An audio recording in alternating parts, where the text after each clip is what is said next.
Hello, everyone.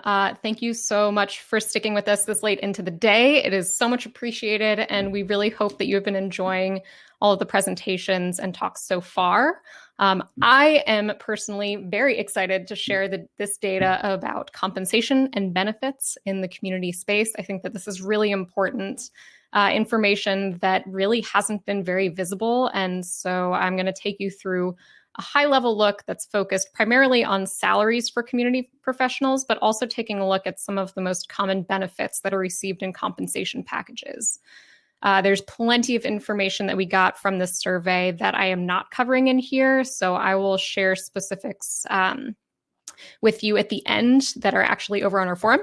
And I will include a link to that, and you can feel free to ask any questions that you might have in there as well that I don't cover today. So, without further ado, there are three main things that I'd like to cover today. The first is the current state of compensation for community professionals. Spoiler alert, we're underpaid. Next is a look at industry averages for compensation and benefits with some specifics about US salaries in comparison to international ones. And lastly, a few ways that you can advocate for yourself in compensation conversations, whether you're interviewing for a new role or if you're looking to get a raise or promotion internally. So why am I even here giving this talk today? There's a pretty big gap in compensation for community managers. And I know in my own job search for community positions over the years, it's honestly been a struggle to find anything remotely in the range of what could be considered fair compensation for all of the work and the range of responsibilities that fall under that community management umbrella. And there are plenty of reasons why this is the case, but the most likely culprits are these three things. So the role of a community manager is poorly defined and understood at most companies. And historically, community roles have mostly evolved out of a pre-existing role like social media manager, support, running an office space like WeWork, things like that. And only recently have we seen a significant shift towards hiring specifically for community managers as the norm. You know, we've seen community manager roles over the years, but it's now the norm. And this has been ultimately what's contributed to an overall lack of understanding and a lack of definition within these community roles. It's also typically seen as a soft skill position, for better or for worse. And often companies view a community role as one that primarily involves skills like communication, empathy, understanding. But we all know that these skills are important, but are not the only thing that is important. And there are a lot of hard skills that are also necessary in a community role, like project management, analyzing data, building workflows, list goes on. I mean, there's so many things that we're doing that people just don't even really think about or know about. And then lastly, it's frequently difficult to quantify the value of community with respect both to the community itself, as well as the work that you're doing that goes into building it and maintaining that healthy space. And part of it is that for a long time, there really haven't been tools that have catered to the needs of community builders. And community folks have had to rely on manual workarounds, don't always meet our needs, and it really makes it hard to understand and evaluate community efforts, which in turn directly translates to a poor understanding of the value of community. But thankfully, there is an upward trend in salaries over the past 12 to 18 months. There's still plenty of room for improvement, and especially for folks who have been in the industry for a while, you got to advocate for yourselves. So let's take a look at some of these stats. To just kind of give some additional level setting context, we launched this survey towards the end of last year, and we had over 100 people respond from all over the world. We had 20 different countries that were represented, with the split being about 70% from the US, 30% internationally. And in all of those respondents, we had 38 different job titles that were represented, which is kind of awesome because it shows the nuance within the industry that you can have all of these very unique titles. But at the same time, this is part of the problem because it shows there's minimal understanding of the roles in the community world, which makes it all the more difficult to understand how you should be compensated. So before I actually pull up all of these slides with numbers and figures, I wanted to just call out that we did a little bit of data cleanup. We excluded big outliers so that they wouldn't impact averages too much in one direction. So for example, we had some people whose full-time salaries were below 10,000 USD annually, and we had others that were well over 300,000 USD annually. So we wanted to make sure that there was kind of a reasonable range where things wouldn't get out of control. And another thing to keep in mind is that all of these salaries are based in USD, and these are for full-time roles. We had some people who responded and had part-time roles, and that's awesome, because I think that it's really important that those particular things are filled and understood within the community space as well. But for the purposes of this analysis, we are just looking at full-time. So here is a condensed view on community titles and locations. You can kind of see that, the usual suspects are represented, but there's actually a ton of folks who are based out of the EU, out of India, Africa, Australia. It's great. It makes me feel warm fuzzies inside that this is such a widespread thing and is only becoming more and more widespread.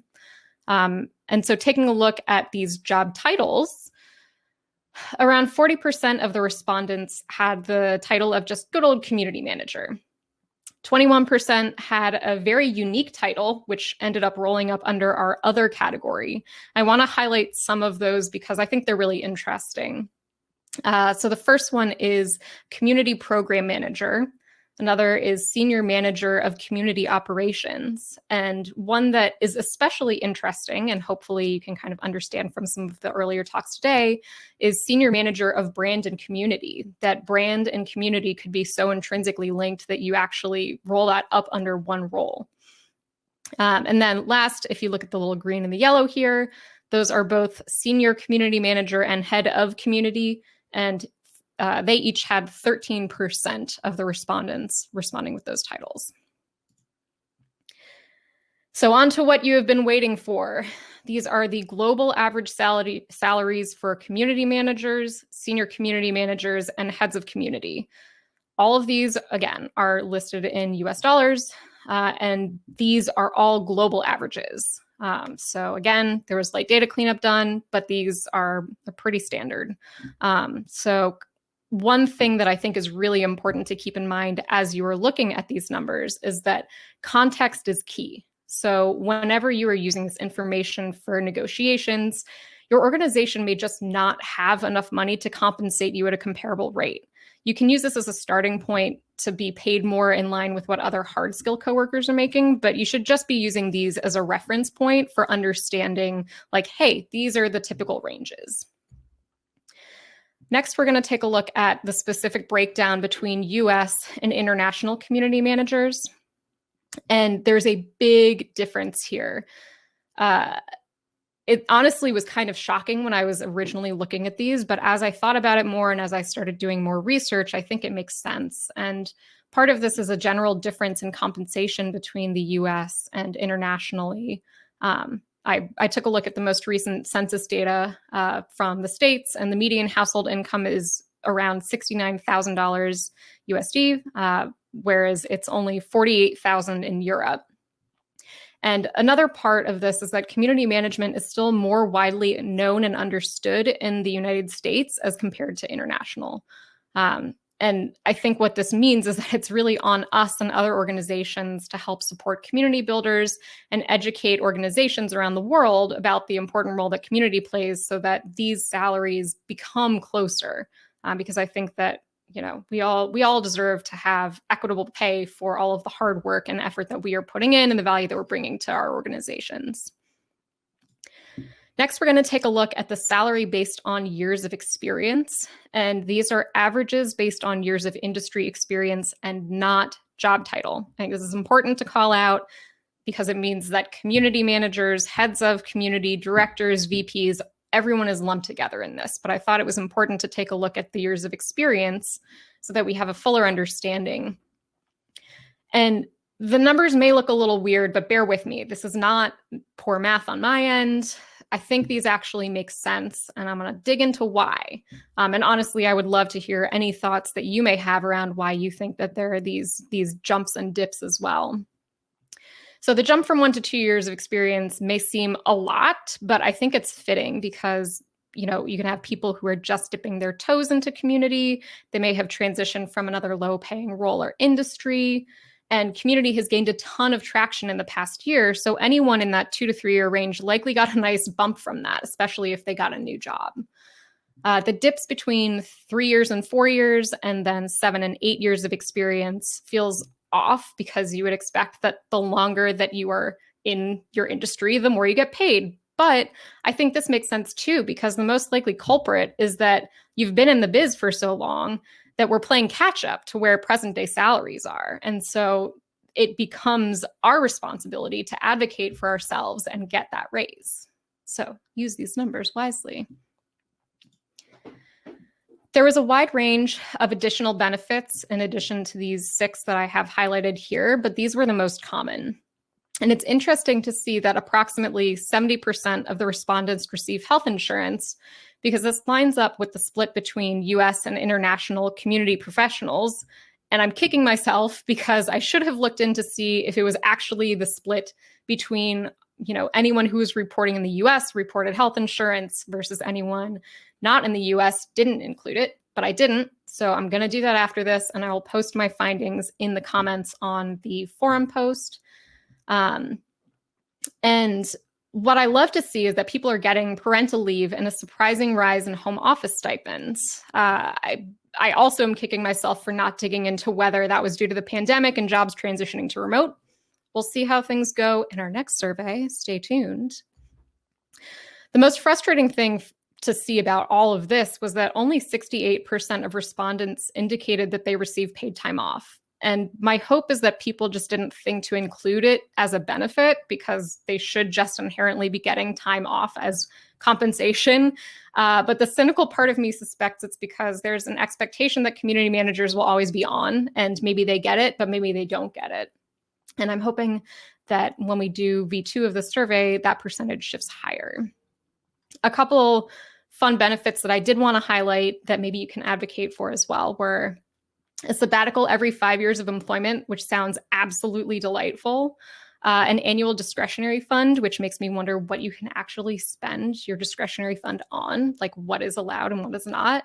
And then I am always a big fan when companies do this, but a donation match. It's just a really nice way for organizations to give back not only to their employees, but also to local communities and worldwide organizations. So now that you are armed with this information, what are you going to do with it? My hope is that it helps you in any compensation negotiations that you have going forward. And I already know a handful of people who've used this information from the survey to successfully negotiate higher starting salaries and much deserved raises.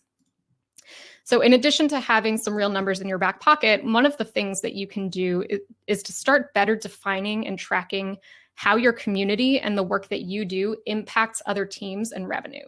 Wherever possible, you should be keeping tabs on event ticket sales, sales leads, support deflection, partnerships, anywhere that there may be an overlap with other teams in achieving their goals, and bring this with you to any conversation where you're bringing up compensation and benefits.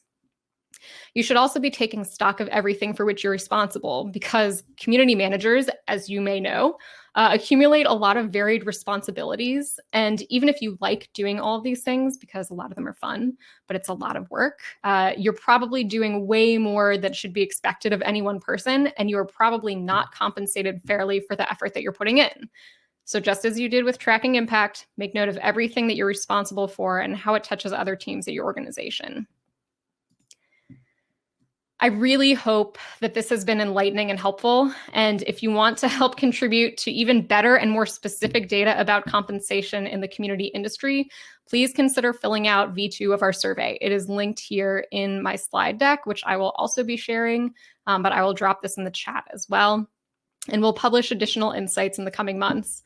And I've had people ask me this, like, please feel free to share this as far and wide with as many people in the community industry as you know. The more reach we have, the better, the more accurate the data will be, the better we will all be off by doing that. I want to thank you so much for letting me ramble at you about compensation in the community industry. If you want to take a look at some other highlights, as I mentioned, please, you can check out our original forum post linked here. I will also drop that in the main chat. And if you have any questions that weren't covered in this talk or aren't covered there, please leave a question in the comments section, and I will do my best to answer it with the data at hand. If you want to follow me anywhere, you can follow me on LinkedIn. I'm /Alex-Angel. And on Twitter, I am knitting4cats. And I have also linked my really terrible professional website where I talk about some of the consulting things that I do.